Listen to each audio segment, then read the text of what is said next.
Ce déshonneur de Ben Johnson nous touche d'autant plus que nous étions des millions, probablement, de Canadiens vendredi soir témoins de son exploit.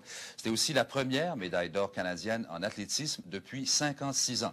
Là-dessus, on va aller rejoindre Daniel Lessard qui est à Ottawa. Bonsoir, Daniel. Bonsoir, Bernard. Oui, bien, on se souvient que le premier ministre Mulroney s'est empressé d'aller féliciter Ben Johnson vendredi soir aux petites heures de la nuit. Qu'en est-il aujourd'hui?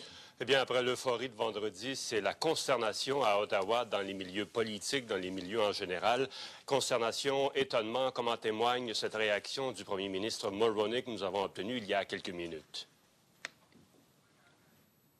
C'est attristant pour tous les Canadiens, toutes les Canadiennes, qui ont été si fiers de sa victoire il y a à peine 72 heures. Alors voilà, les règles sont là pour tout le monde.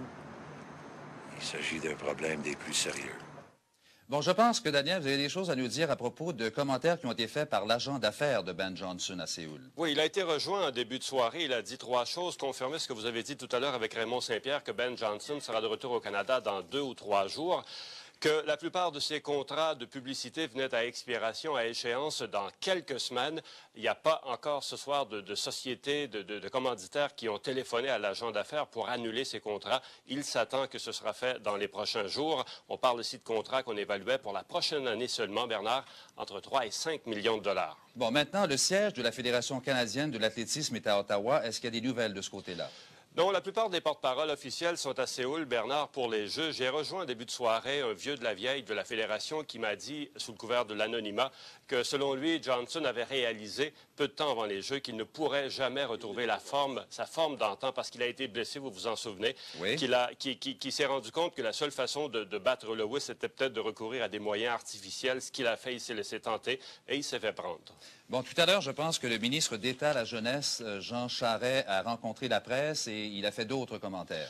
Déclaration fracassante, Bernard. Ben Johnson ne pourra plus jamais recevoir de subsides, de participer à des programmes financés par le gouvernement fédéral.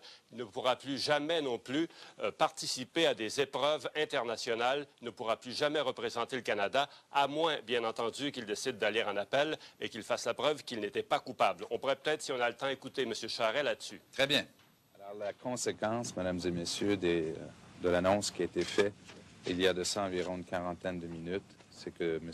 Ben Johnson, à partir d'immédiatement, est suspendu à vie de tout support de la part du gouvernement du Canada.